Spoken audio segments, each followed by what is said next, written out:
धामवास मिलने पर एक तो हमारी उपासना अनुगत्यमयी है। धाम में आए तो धाम में रहने वाले किसी वैष्णव, किसी संत का सर्वप्रथम अनुगत्य पहले दिन से ही प्राप्त करें और उससे सीखें कि यहाँ कैसे तो वस्त्र पहनने हैं, क्या उपासना करनी है, कैसे रहना है, किस मंदिर में जाना है, कैसे बोलना है, कैसे प्रसाद पाना है, कैसे विग्रह सेवा करनी है।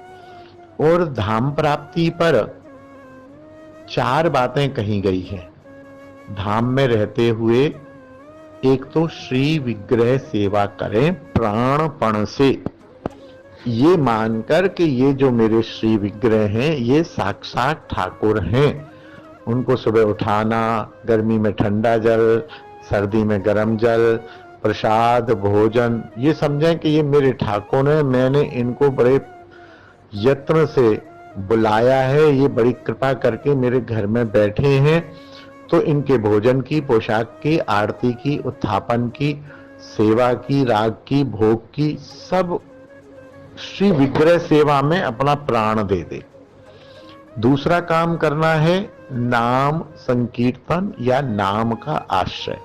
धाम में तो आगे ताश खेलते रहे, धाम में तो आगे गप्पे मारते रहे, नहीं, धाम में आके नाम, अधिक से अधिक नाम, नाम संकीर्तन का आश्रय। तीसरा काम है अपने से श्रेष्ठ, जो अपने से श्रेष्ठ हो और सजातीय। सजातीय का मतलब बनिया ब्राह्मण नहीं, सजातीय का मतलब हम यदि कृष्णोपासक हैं और हम गौड़ीय हैं तो किसी गौड़ीय अपने से श्रेष्ठ वैष्णव का संग करना। या ऐसे भी उदारवादी वैष्णव हैं ब्रज में, यदि आप निम्बार्की हैं तो आपको निम्बार्क पथ की भी शिक्षा देते हैं। उन्हें उनके अंदर गौड़ीय, निम्बार्की या राधा वल्लभ नाम से संप्रदाय की संकीर्णता नहीं है, वो आपको आपकी संप्रदाय के अनुसार मार्गदर्शन करेंगे। फिर भी बेहतर है कि अपनी संप्रदाय, अपने गुरु परंपरा के अनुसार अपने से श्रेष्ठ सजातीय वैष्णव का संग करे धाम में आने के बाद। और चौथा है श्रीमद् भागवत आदि ग्रंथ के अर्थों का आस्वादन। खटखट खटखट खटखट पाठ नहीं कर जाना है। श्रीमद् भागवत या अपनी संप्रदाय के चैतन्य चरितामृत या दूसरी संप्रदाय में जो वाणियां आदि हैं, उन ग्रंथों को लेके बैठना, धीरे धीरे पढ़ना, उनको समझना, उनके अर्थों का आस्वादन। और उनके अर्थ समझ ना आए तो गुरुजन वृंद से या जिनको आपने बड़ा बनाया है, जिनके अनुगत्य में आप धाम में गए हैं, उनसे उनको समझना और पढ़ना। 4 बातें हो गई।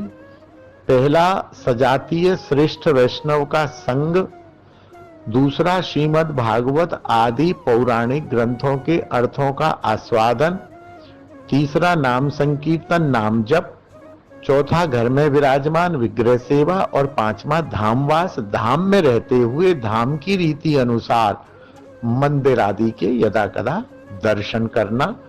और अपने घर में विराजमान ठाकुर यदि न हो तो किसी भी एक ठाकुर में अपनी संप्रदाय अनुसार इष्ट निष्ठा करना और धीरे धीरे घर में उनके विग्रह को, चित्र को विराजमान करके उन्हीं में ही कृष्ण के आविर्भाव, इष्ट के आविर्भाव की कल्पना करने की निष्ठा करना।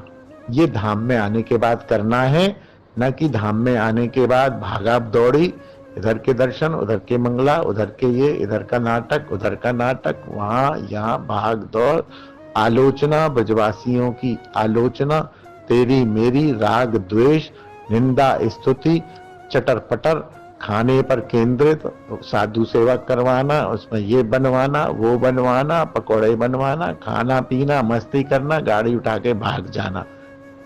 ये ठीक है नुकसान कुछ नहीं करेगा लेकिन फल नहीं देगा। इसलिए धाम की रीति के अनुसार, धाम के अपराधों से रहित रहते हुए धाम में रहेंगे तो धाम का फल प्राप्त होगा। जय श्री राधे, जय निताई।